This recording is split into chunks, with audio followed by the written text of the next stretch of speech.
to the Sounds Like Fun podcast.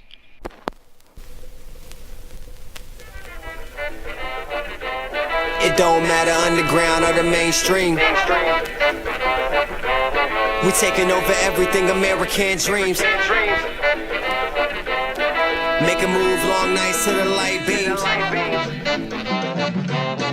Urban Stone, we the motherfucking A-team. I go crazy on this track, man, I spit dope. What's going on, world? Welcome to another episode of the Sounds Like Fun podcast. I'm your host, Serial Sensei.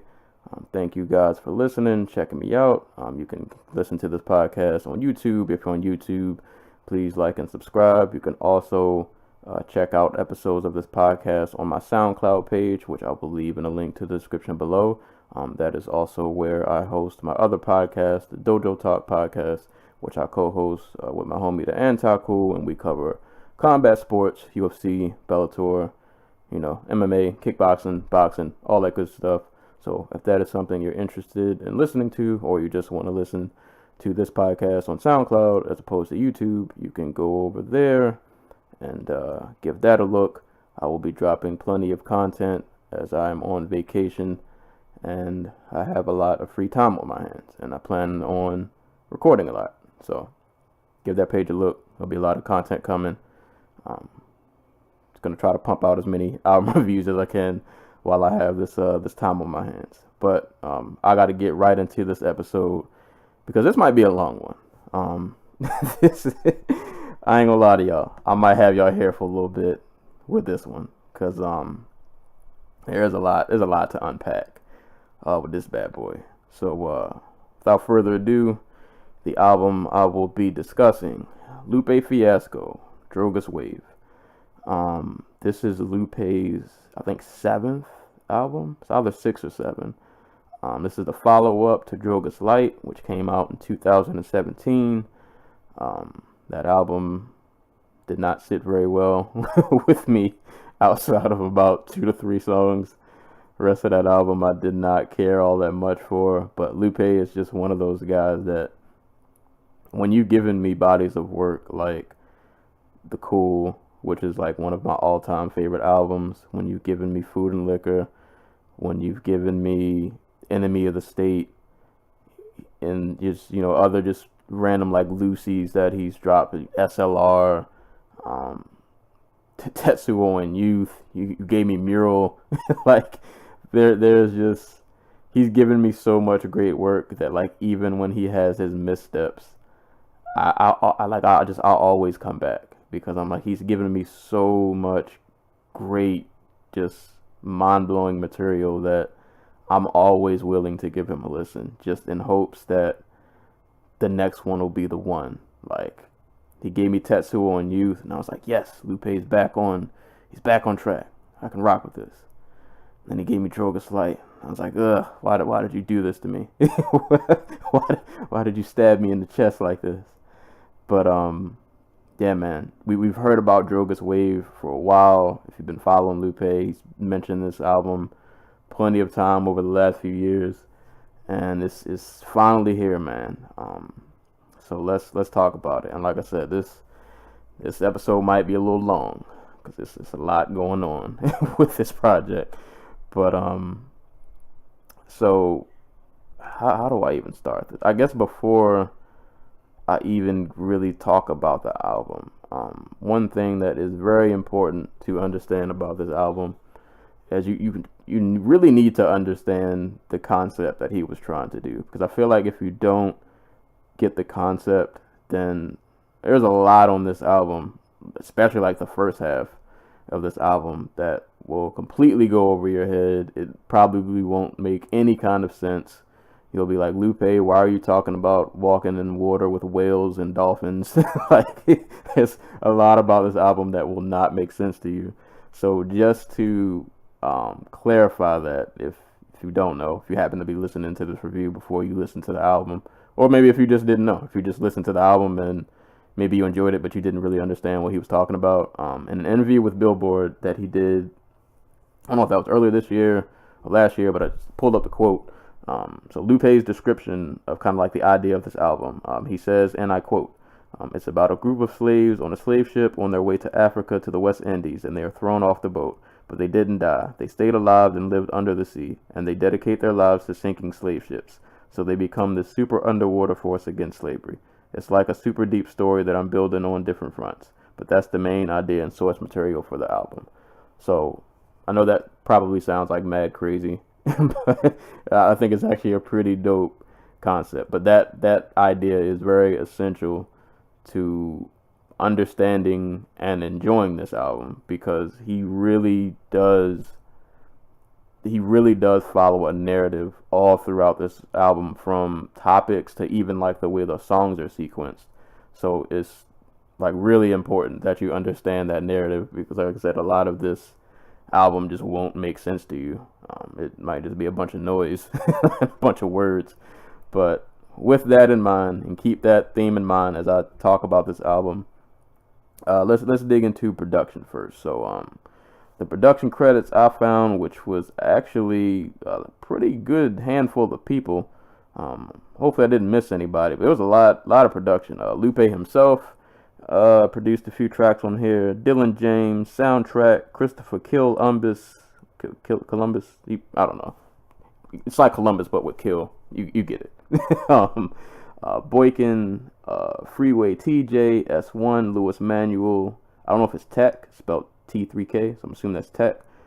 Christian Sager, Von Beats, Carl McCormick, DJ Dahi, Orrin Yoel, Simon Says, Ian Valentine, and Johnny Thomas Jr. So, production-wise, I think this is some of Lupe's like best sounding work that I've heard from him. And what's kind of crazy is I don't think the production on here was even, it's not like it was anything too crazy. Like there weren't like any beats that I heard and I was like, oh my god, this is, it wasn't anything like that, but it was just very well produced. Like I felt like the production wasn't trying to do too much. It was very consistent throughout. You get some tracks like Manila that got a nice little knock to them. So some of these beats do kind of bang. You get some very nice use of live instrumentations with some drums, some kicks, synths, keys, pianos. Get some nice little guitars and bass guitar riffs going on. The production just throughout was very consistent. And like I said, it's not necessarily mind-blowing or like anything that's like crazy next level, but I think with what the production was doing, it helped kind of like set the mood to a lot of these tracks. It was a really good accompaniment and a compliment to Lupe to really help drive home like these moods and these feelings that he was trying to convey with these songs. So just in that way, the production was just really good. And I hate to use the word sonically, but it just sounds really clean. Like it was mixed really well. It sounded really focused. Like I said, the production wasn't trying to do too much, but it did what I think it needed to do, to really help drive home, what he was trying to do with these tracks. Like I said, tracks like Manila got a nice little knock to it. Then you get the tracks like Wave Files and Down, which have this really kind of spacey, almost aquatic feel, which really ties into the theme of like the slaves being underwater. So it's little details like that made this production so great. Then you even have tracks like XO, which have like, at least like when the hook kicks in, it has almost like this spacey, like electronic vibe, kind of, sort of, for lack of a better term. And then you can do further down the tracks, you get like Cripple and King Nas, which have more of a smoother, kind of jazzy, just kind of head nod feel to them. So production wise, yeah, really, really, really well done. Like I said, not super mind blowing, but just very consistent throughout. And that's kind of hard to carry, because the first thing I noticed when I looked at the track listing of this was like, oh my god, this is 24 songs.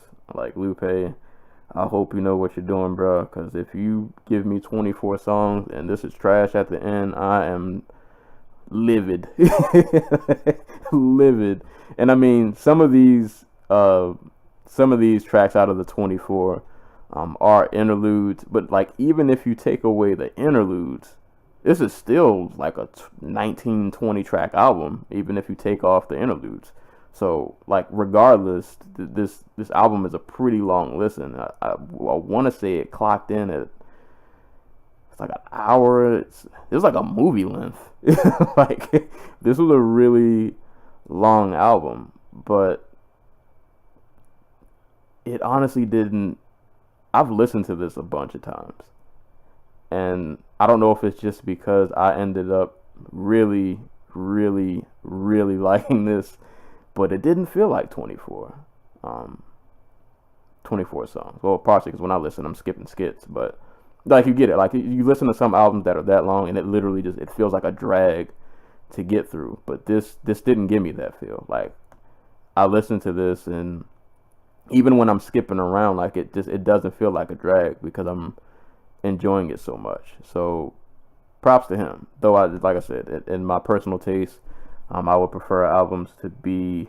I feel like 15 is a good max out if you're gonna go any longer. But really, I feel like the sweet spot is like 12 to 13. But I get it. He had this really kind of in-depth story that he was trying to tell. So I guess maybe it was just needed to stretch this out for 24. So, but like I said, production-wise, really, really solid. All the way throughout. Good sounds that just really complement, what he was trying to do. So that's it for production. So now we need to get into lyrics, because this is where a lot of the magic with this album happens, which it shouldn't be really a surprise if you listen to Lupe. He has one of those godly pens. Like I put him on another. He's on like another stratosphere. He's different. There aren't a lot of people who can rap like he does. Like, dude has one of those pens that like you don't want those problems. But lyrically, so let's start there or continue on there. So like I said, the story of this album kind of follows the idea of these slaves who were on the slave ship, and then they end up underwater, so on and so forth. Lyrically, he did a really amazing job of just like imagery and describing how that even happened. So like it's these first few tracks, from Manila to Gold versus the Right Things to Do, and then like to Wave Files and Down. It's literally like a sequential order of these events that kind of happen with these slaves from I feel like Manila is kind of like the precursor, and then by the end of Manila, I think it mentions like the slave ships. Gold versus the Right Thing to Do, I thought was a really interesting take. And I could be wrong. I feel like this was from the perspectives of the people that traded the slaves, and it's like we got this gold from kind of selling off our own people, but we sold off our own people. So it's kind of like, was this really, should we have really kind of done this? I thought that was a really, really, really interesting take. But like I said, I just really love the way he literally just describes the story and the narrative. And like I said, the tracks are sequences, so the story really does like move right along from one song into the next one. So as long as you understand the theme of it, you can kind of follow it, and you won't get lost. So like I said, Wave starts the story, kind of how they got underwater. So in Wave Files, by the end of Wave Files, they're under the water and they're basically going back to Africa. And he just uses a lot of imagery of, once they get underwater.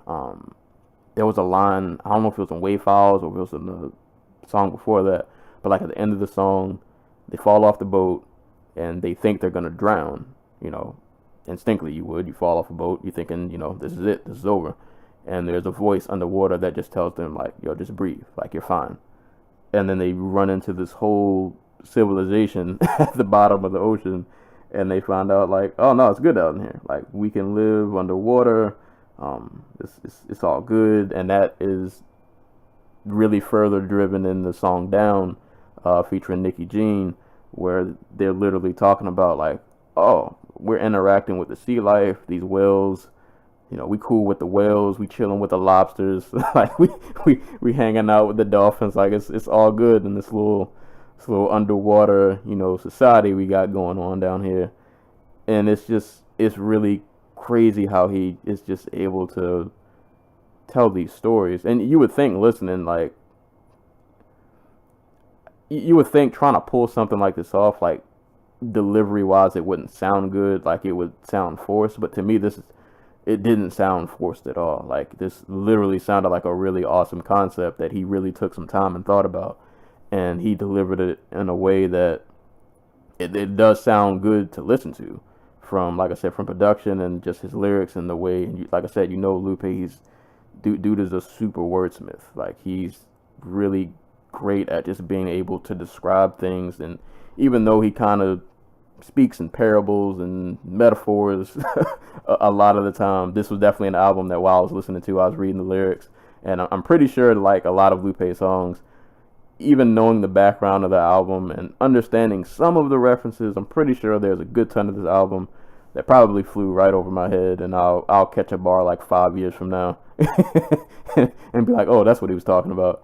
But nah, man, he did an amazing job with the story. And also what I really liked about this album is I feel like there are some songs that kind of, they're a part of the story, but like they're not a part of the story, I guess, in a roundabout way. He has other songs that aren't necessarily tied to this, I guess, slave narrative, but they also deal with, like some of them are storytelling tracks. Some of them deal with topics of blackness, whether it be in reference to American blacks or African blacks. You know what I mean. But even the other tracks that aren't necessarily a part of this narrative, they're still like purposeful and meaningful tracks. So it doesn't feel like the story is getting like derailed. Like God forgive me for probably butchering this name, Hala Selassie, featuring Nicki Jean. Shout out to Nicki Jean. Him and Nicki Jean had some joints on here, and she did amazing on all of the hooks that she was on, which is quite a few on this album. But that was a pretty nod to Hala Selassie, who I believe was like a king of Ethiopia. And I really enjoyed that track, how he would start before the verse would start, he would say like a quote from Selassie, and I felt like the verses kind of somewhat like tied into the quotes. So I thought that was really awesome. Other tracks that were even kind of like somewhat off the narrative, but still they were kind of off the narrative, but now that I actually think about it, some of them weren't. So Allen Forever is a really strong really sad song. So I had to do a lot of this album, a lot of these references I had to do some research on to like get the full understanding of what was going on. So Allen Forever is actually based on a real person. The person it is based on was a child named Alan Kurdi. So Alan Kurdi, I think was a Syrian refugee. He was 3 years old, and he and his family were trying to make it from Syria to Europe, and the kid unfortunately died drowning in the water. I think I don't remember if they were on a boat or something happened, and unfortunately the kid he didn't make it. And there's a picture online, and you can look it up. Like in Lupe's verse, he describes Alan wearing like a red, I think he said red shirt, blue shorts, whatever. And there's literally there's a picture online of Alan, literally like dead as he washed ashore, and he was wearing a red shirt and blue shorts. It might have been flipped around, but you get what I'm saying. Like he described literally what he was wearing in that picture. But in the song Allen Forever, Lupe flips the story, and in his version, instead of Alan dying at shore, Alan became like an Olympic Canadian gold medalist in swimming. And then he tells this really good story of Alan who saved Alan ends up saving a kid who who was about to drown at a beach.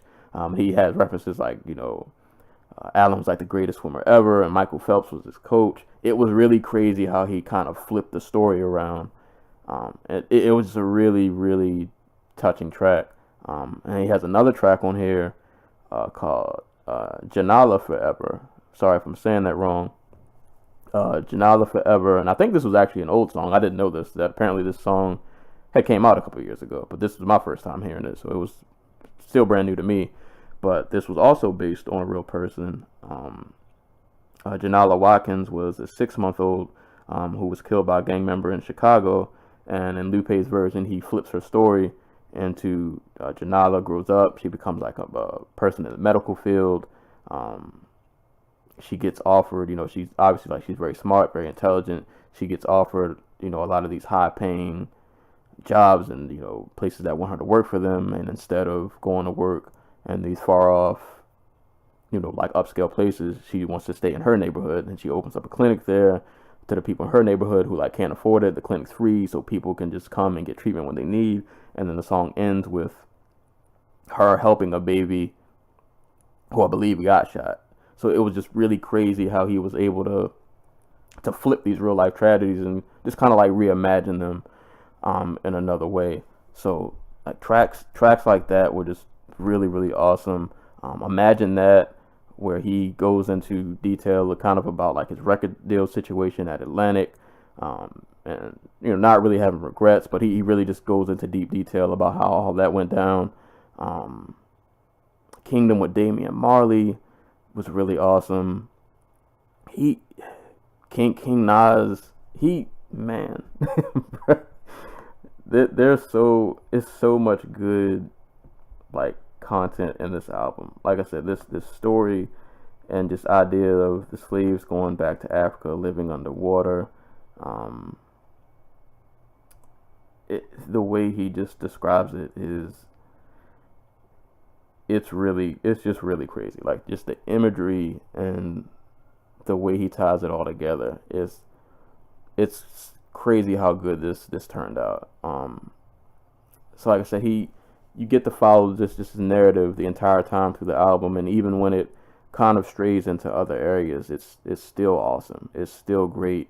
It's still just so good to listen to, and he did just a really good job of, like I said, I feel like everything on this album really was there with a purpose, and I really love, like I said, the features. And man, shout outs to Nikki Jean, shout outs to Troy Irons, shout out to Damian Marley for being on the track.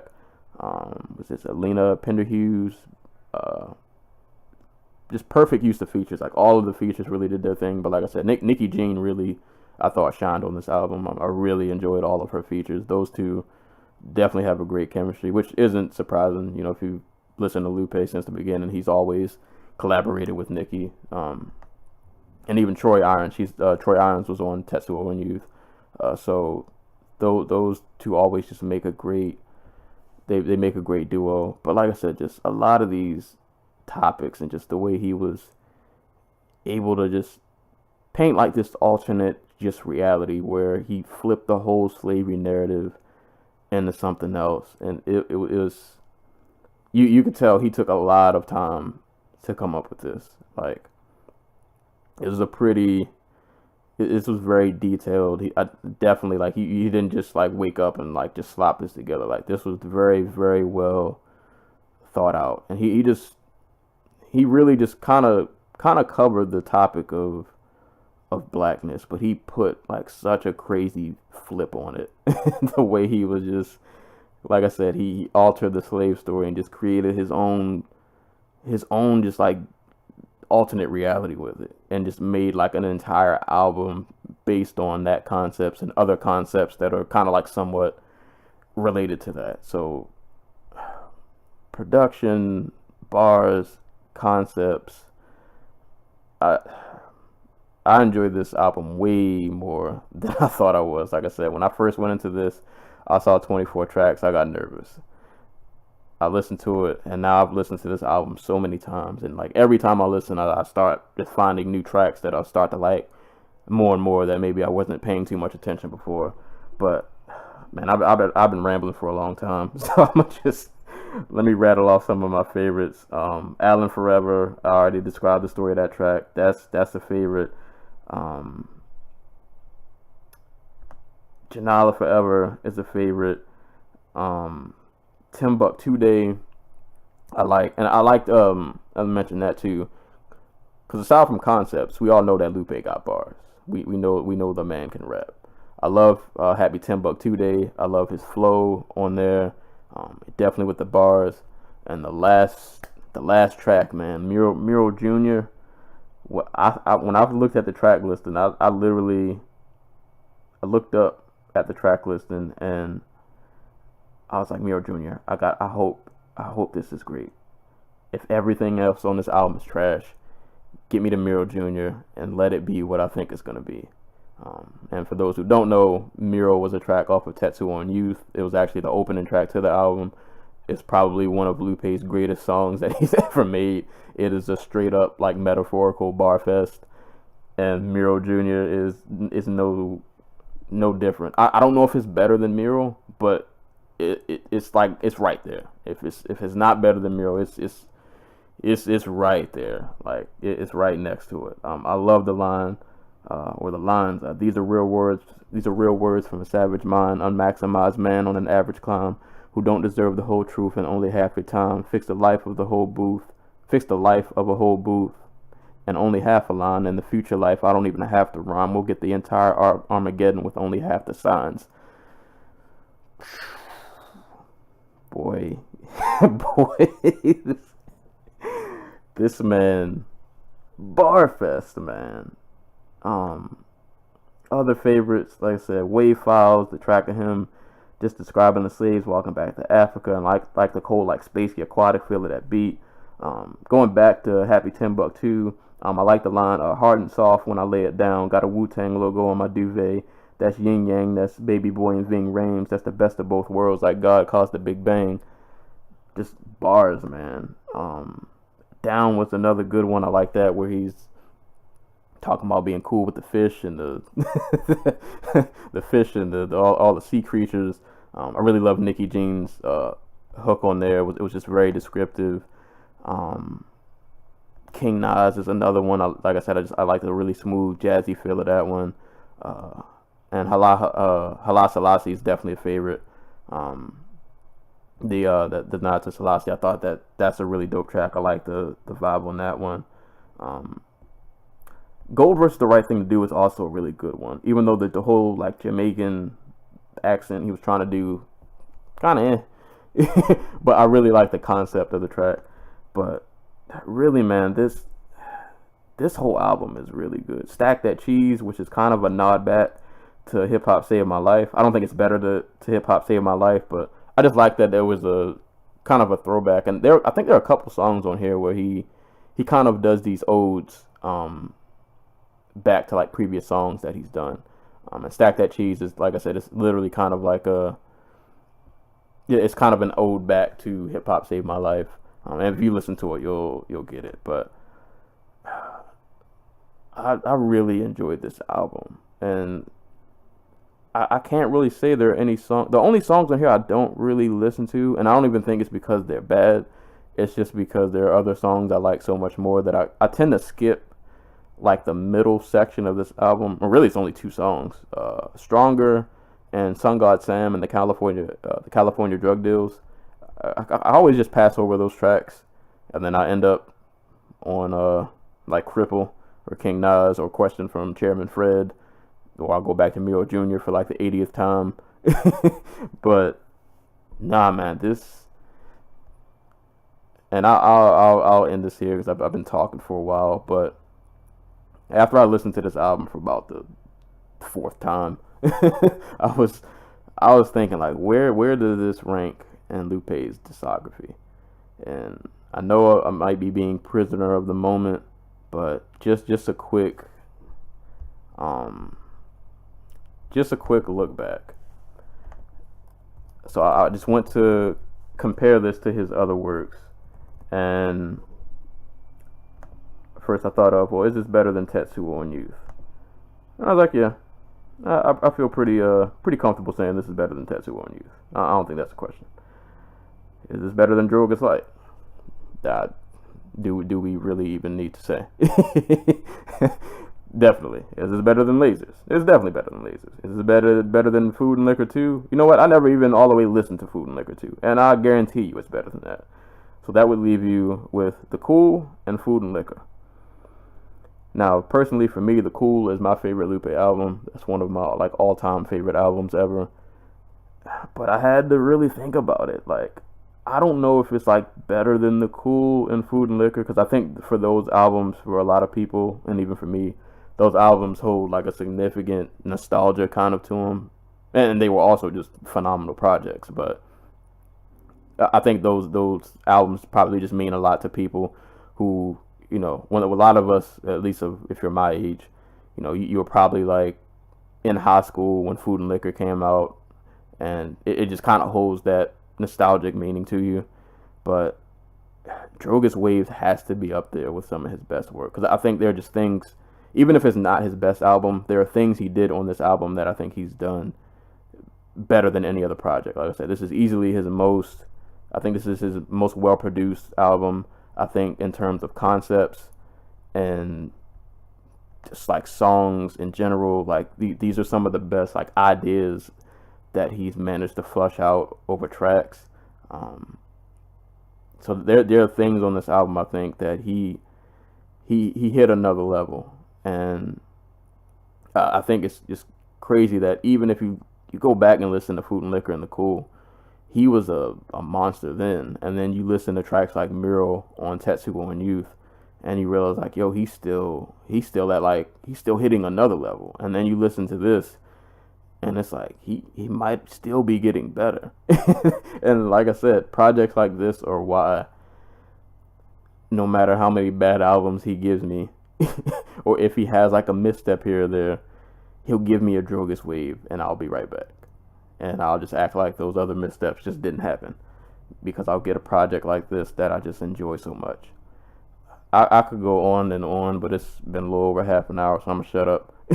But I would say, though,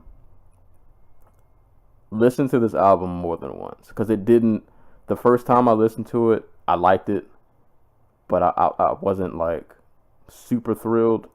And then when I actually sat down and really listened to the project, I was like, oh, he nailed this one. This was straight out the park. So if you want, you know what Lupe does if you listen to him. If you want content, if you want just ideas that are way different, or just not what you're hearing from other artists, this is literally just a full flushed out concept and story narrative that he is giving you throughout this entire album, also mixed in with Lupe bars and wordplay and imagery and metaphors, as he always does. Basically, if you're a Lupe fan, I don't see why you wouldn't like this. This to me, in my opinion, is some of his best work. And for an album that's 24 tracks long, I didn't think I would keep going back to it, because it would probably just feel like a drag. But nah, this is going to stay in rotation for a minute, man. So salutes to Lupe. Drogas Wave, for me, is where it's at. I would definitely encourage you guys, if you were skeptical, maybe you didn't like Drogas Light like I did, I promise you this is leagues better than Drogas Light. This is definitely some of Lupe's best work. So give it a listen, man. Just give it a listen. I will leave a link in the description below, probably iTunes link, so you can listen and purchase all that good stuff. I'm waiting for a physical of this coming out, because I need a physical of this. I definitely want a physical of this album. But Lupe Fiasco, or Drogas Wave, he hit this one out the park, over the fence. The ball's gone. the ball is gone. He smashed this one. But yeah, this was a really amazing listen. I'm sorry this review was so long, but there was just so much to talk about on this album. I honestly could have went longer. I was even thinking of doing another episode and getting somebody else on here, because I feel like this is the kind of album that you want to discuss with other people, because it's so much to unpack with this album. But that's all I got, man. Lupe Fiasco, Drogas Waves. Give it a listen. I think you will thoroughly enjoy it. But that's all I got for you guys today, man. It has been another episode of the Sounds Like Fun podcast. I'm your host, Serial Sensei, and until next time, I will catch you guys later.